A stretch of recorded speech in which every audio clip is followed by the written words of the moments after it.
That's it. That's what I do. I can't think. What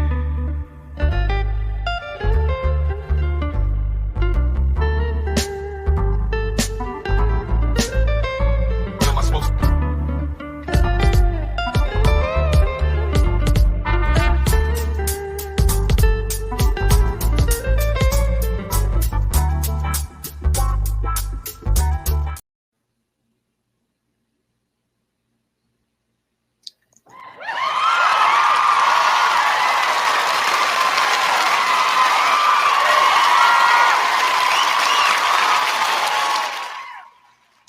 What's up? What's up?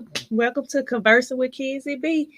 We're gonna be talking about Real Housewives of Atlanta season 15, episode 2. Y'all come on in, like, subscribe, share, hit the notification bell so you'll be notified when I drop my next video or go live. So let's get into it. Okay, episode 2 started off. It was like a continuation of episode 1 from last week.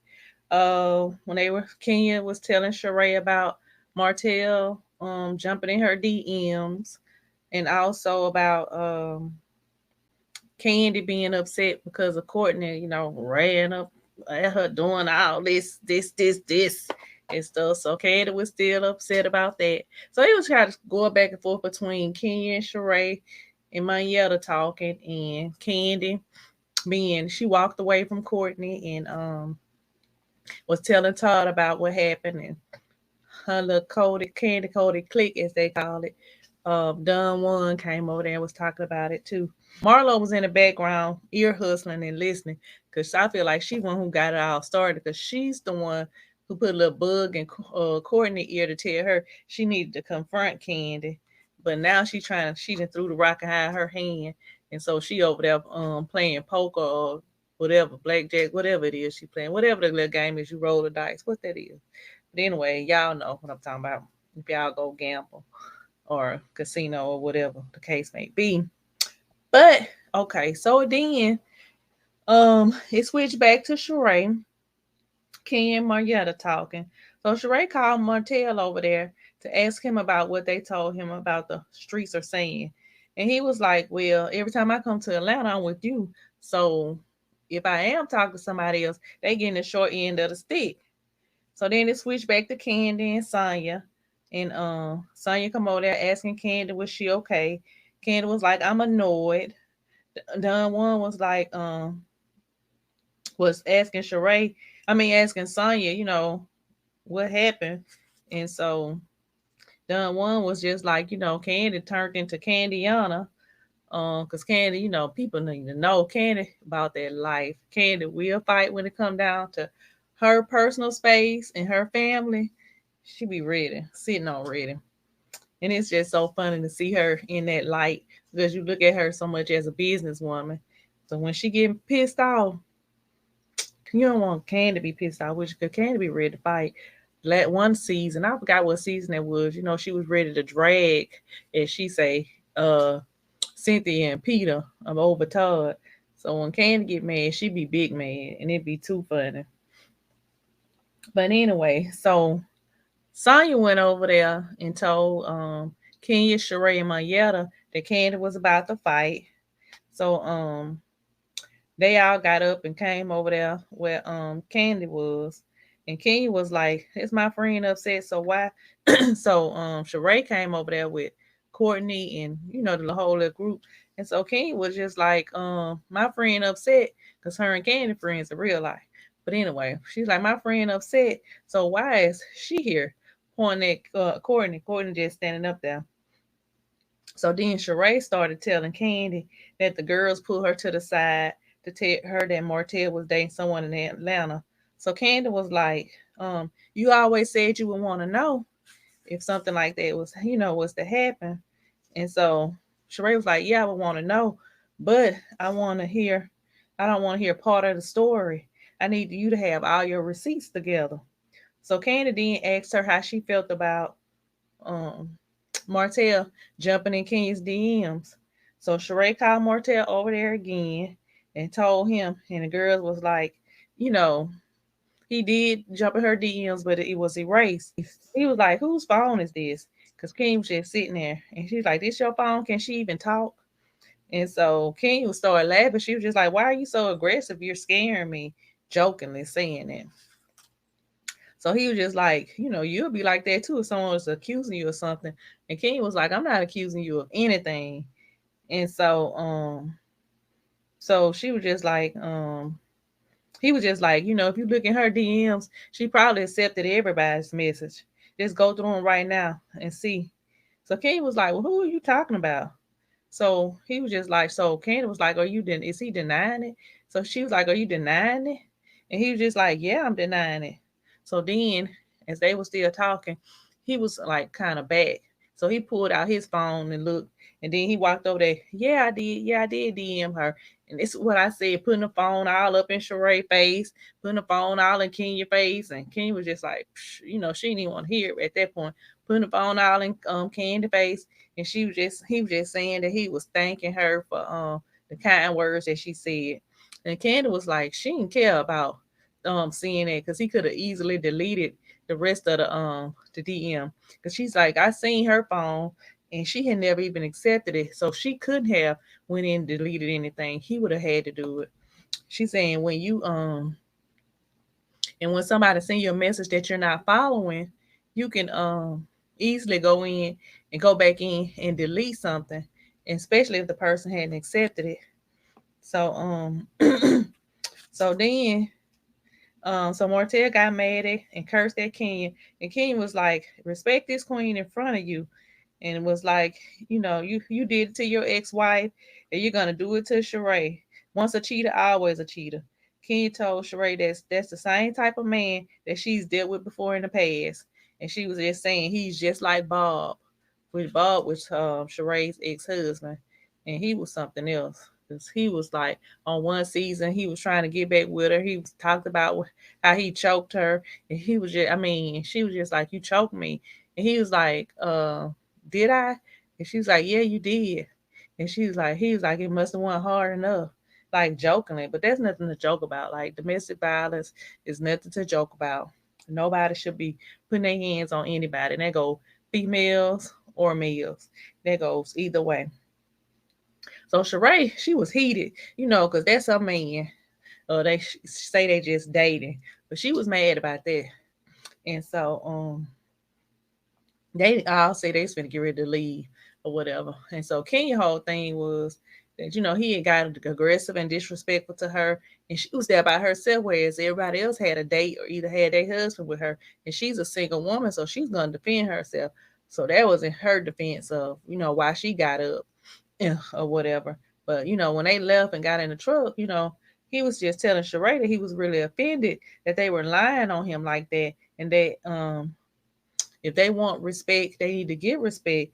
Because if they saying that they're queens, he a king, and he said he not apologized because he meant every word he said. So I don't know.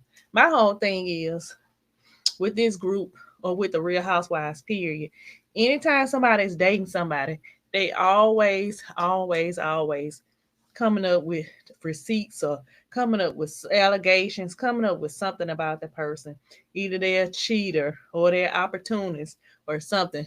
Can anybody just bring somebody in the picture and they just dating and can date in peace? It's always something. The streets always talking. The streets always telling somebody something. They always heard this or heard that. It's always he say, she say. It's just always something with these ladies on these franchises. So then the next scene was Drew and Ralph. Drew had been out of town. We talked about last episode that Ralph came to the party by himself because Drew had a family emergency. Which I feel like as her husband, he probably should have been there with her, especially when she coming and saying what what she was out of town for. So she went back to Chicago to visit her family. Her dad has Alzheimer's. He's in a nursing home. And so she was like really upset about that. So they were just sitting there talking about that. And then also they talked about the song that she just came out with that he wrote and produced called I Already Know. And Drew can sing. She really does sound good. And they were asking her in her green screen, how they were doing. And she was just like, we in such a good space. We probably in the best place we ever been in the whole 8 years we've been married. So that's really ironic. Seems though now currently in real time that they're going through a divorce. That's real crazy. Um, that's real crazy because he went and filed for divorce. They both filed for divorce within minutes of each other. So, and I guess from what my understanding, whoever filed for divorce first is like, I don't know, it takes precedence. I don't know, but I know they say it pays to file for divorce first. But baby, she must have hit some curves and turned some corners because she made it down there within minutes to file before he did. So then, anyway, Sonya and Candy met up for lunch, and they were just talking about hanging out because they was hanging out outside the show. They end up going to Disney World together, and Candy said that she sent the invitation out to all the ladies. So Sonya is the only one that responded. So Sonya and her family went with them on vacation to Disney World. They talking about how good of a time they had. You know, Sonya was like, "When we going on our next trip?" Candy was like, "I don't know, girl, because I be so busy." So they just started talking about, how your family doing, how your family doing. Sonya was kind of upset because she was like her husband is ready for her family to move out, and she's not. And she's like, I want to respect my husband's wishes, but I love my family too. And we talked about last week, like she got all her family there, all of them. So her mom wants to move to Florida. I don't know where her sister want to move to, but she's like her sister is over it as well. But she's the one that's not over it. She's the one want them to stay. She's like, we said 2 years, and it's only been like a year. So I don't know about that. Candy was talking about how Todd want to produce a movie, write a produce a movie, and want her to back him 100%. And he's getting frustrated because he feel like all his dreams are on the back burner because he's fully supporting her, and she was just like she trying. So they talked about that, yada yada yada. And so then they brought up the party. So Sonny was like, "Well, how did you like the party? Did you enjoy the party?" And she was just like, up until the little Courtney situation, and she was just like, why was she even acting like that? And so Sonya was like, well, let me tell you what happened when we was over Sheree house. And she was just saying how what the girl name Courtney was talking about Candy, and she was just saying that what she said, it's a place called Tropicala Cali in Atlanta, I guess. And she said Candy shared it on her stories. And she said the next week it was a whole, and they're saying there's a high upscale place. And she said once Candy, she was trying to make it seem like once Candy shared it on her stories, the next week everybody was there was really ghetto. So Candy was like, "Well, what did you say when she called me ghetto?" So Sonya was like, "Well, I said that Candy is my friend, and y'all need to have a conversation." Come on now, y'all know that's a lie. Girl, she called her ghetto, and the producers of the show so messy, so they done did a flashback when they had the conversation, and Sonya was laughing. So Candy was like, "So you didn't take up for me?" And Sonya was just sitting up there looking like a deer in headlights. And she was just like, well, yeah, and I but she didn't. She started laughing. So Candy was just like in her green screen, then she want somebody that's her friend to take up for her. And that's just the true testament of being a friend to not, to be there in front of my face, but in my absence to take up for me. And if anybody in those Facebook groups, Real Housewives of Atlanta, the Housewives Facebook groups, people be going in. I'm in one of those groups. I might be in all of them, but I don't know which one I was in the other day. And they was talking about that, and they was just saying, you can tell Candy haters because they were just saying how Candy feel entitled. Should nobody have to take up for her? And I'm just like, what show they watching? Son, you not her friend, and they just castmates. I'm like, these women hang out outside the show. So if I'm hanging out with you outside the show, we are friends. We are cool enough to hang outside the show. We might not be friends. Friends might be a strong word, but we really cool. So yeah, if I'm hanging out with you with my family and bring you in my personal space, I expect in my absence for you to take over me. And that's just point blank period. You sit up there laughing. I don't see nothing funny. Like, come on now. If we supposed to be cool like that, like we breaking bread together, we hanging out together. We going on trips together outside of the show. So we more than castmates. We are friends. Or we are friendly enough to go out of town with each other. Because it take a lot to vacation with somebody. You can't just vacation with no anybody. So for those people in the groups, I be looking like, are y'all watching the same show? But you can tell when they don't like somebody because no matter what, they go against it. I love Candy. I ain't gonna lie. I am a Candy fan. But if she wrong, I'm gonna say she wrong. I don't care. Point blank. Period. You uphold people in their wrongdoing, whether you like them or not. These folks just like, why would she do that? She just feel entitled. It don't have nothing to do with entitlement. If I call you my friend and you're calling me your friend in my absence, if somebody talking about me, you need to take up for me. I'm be looking at you sideways. I'm be looking at you real cray cray. Like you finna be unfriended in real life, not just on social media. Unfriended, unfollowed in real life. Cause I don't even play those type of games. But anyway, next scene, Candy and Todd met up at their restaurant Blaze. And Todd was talking about him and Philip, which is the restaurant manager, came up with or either tweaked the menu to come up with different little menu items in order to revamp the restaurant because they were just saying after the pandemic happened, things kind of shifted with that restaurant because of the area that's in. And Candy's cousin Melvin showed up, and and this was crazy to me because I've never ever seen this happen ever on none of the franchises. I don't recall. One of the producers came out from behind his producer chair or wherever he was at and come over there and asking Candy. So we're not gonna talk about the elephant in the room. And Candy was like, "No, we're not talking about that." And Todd was like, "No, I mean for legal reasons we ain't gonna talk about that." But my thing is they trying to create the narrative that Candy don't be sharing her life or Candy's not sharing everything. Candy already said, plus it was all over the news. Candy already said what happened. It was an irate employee, came there drunk. Melvin, which is her cousin, the kitchen manager, they got into it and he shot him. What else is it to talk about? And ain't nobody finna ambush nobody on TV about something that traumatic that happened to them. That's crazy to me. Like, and she already talked about it. And I feel like if anybody know Candy, if anybody been watching the Real House of Wives of Atlanta since, I think Candy been on that since season 2. So she been on that for 14 seasons. Candy has shared everything. I don't think that the Candy has talked about her and her daughter's dad and they, relationship ups and downs, him not paying child support. She can talked about the struggles of getting pregnant, her surrogacy. They done had issues with her and Todd, with Todd and her mama, with Todd and a prenup. I mean, Candy done talked about some of everything. I don't think it's nothing that we really don't know about her life. Cause she tell everything. She tell like a little too much. She talked about all the threesomes they have, like that they still have, even in their marriage. Like she talked about everything. So I don't know why they trying to create the narrative that she's not sharing, cause she share everything pretty much. I think she shared a little way too much. Cause I ain't gonna be talking about what's going on in my bedroom with the people. The people don't need to know what's going on behind those doors.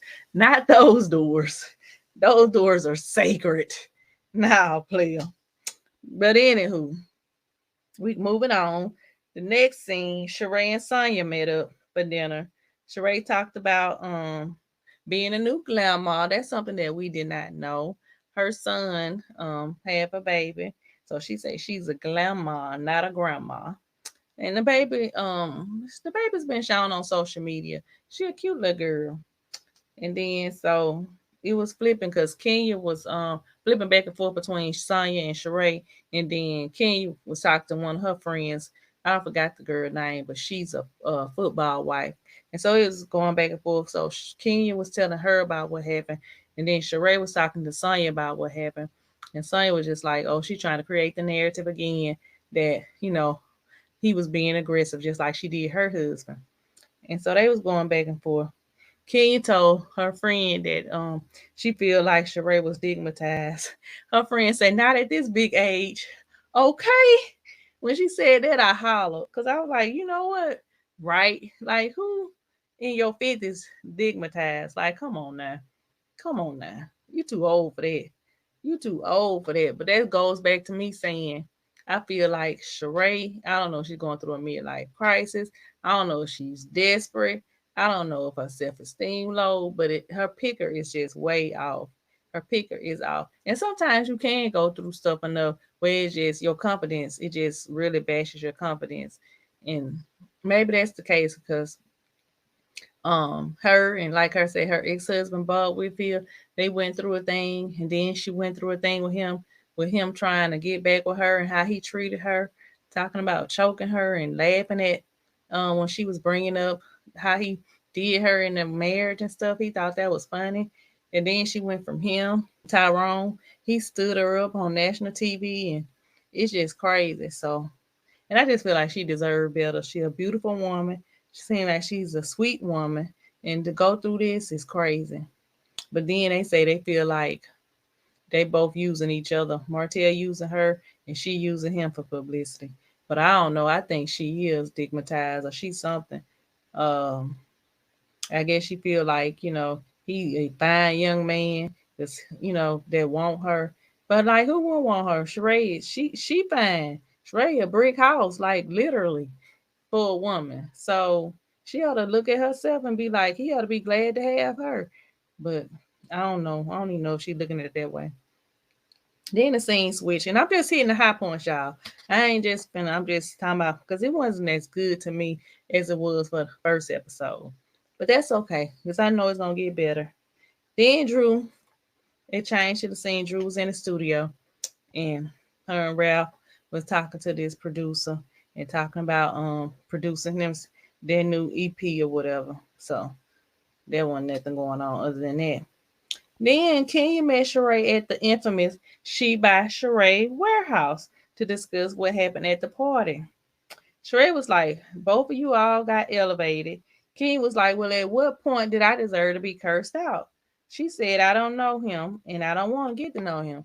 And Sheree was just like, why not? She want her to get to know him. She want her friends to like him, I guess. And so Sheree feels some type of way that Kenya don't want to get to know him. Sheree tried to say that she knew about it. Um, her him jumping in Kenya DMs. Now they talk about everything and she knew about it. I think that's a lie. Like if you knew about it, then why you didn't say you knew about it at the party? Why you just trying to say you knew about it after the fact? No, you didn't. And then it wasn't even a big deal because the um the DMs that he showed it was in 2020, so that was even before you. So who cares? So King was just like, you should have been taken up for me. You shouldn't allow him to talk to me like that. It's bros before hoes. And, that kind of throws Sheree off. She had like a blonde moment, I guess, at that point. And she was just like, nah, it's hoes before bros. King was like, no, it's bros before hoes. We the bros. He's the hoe. Kind of holler. I said, King, you crazy. But King was like, you need to hold him accountable for how he talked to me. And Sheree was just like, you got to stop labeling black men as being aggressive.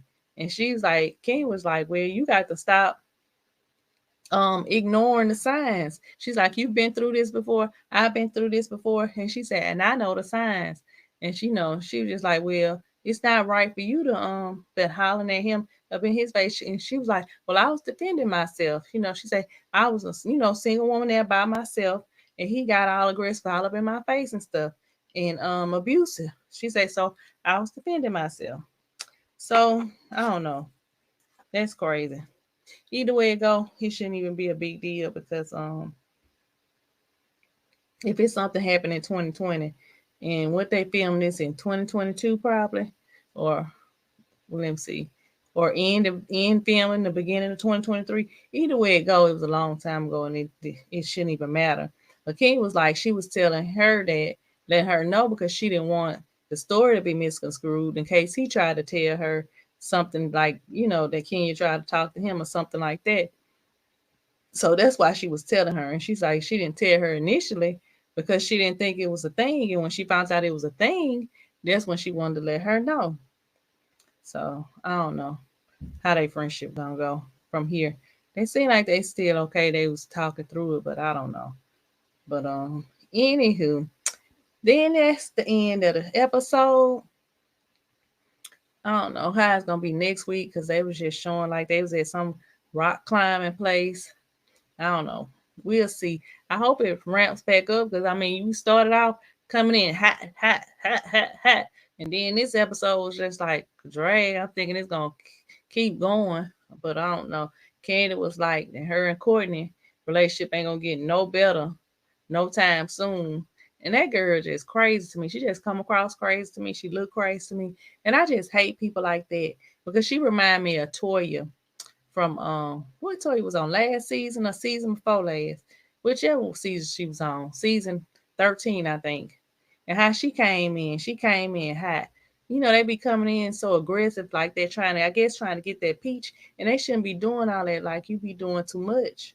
Like just come in and be yourself and show your authentic self and get the people to like you. But when you coming in hot and then you coming in and you coming at the person that's been on the show the longest, you messing up big time. In you'll never get a peach or a plum or an orange or apple. You won't get nothing. But you're behind off the show for the next season.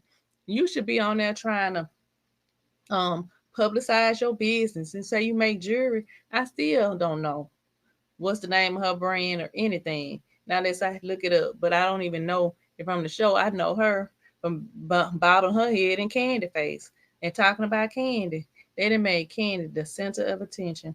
But Candy say in one of her taglines, she turned her shade tree into a money tree. So whatever y'all say I do to her, she gonna figure out a way to make money off of it. So anywho, you guys, that is the end of episode 2 recap. I appreciate y'all for watching and listening. Y'all let me know what y'all think. Drop down in the comments. Let me know what y'all think. Let me know what y'all want to talk about. Let me know who's y'all favorite housewife on this franchise. And always remember, y'all pray with me. Don't play with me. Good night.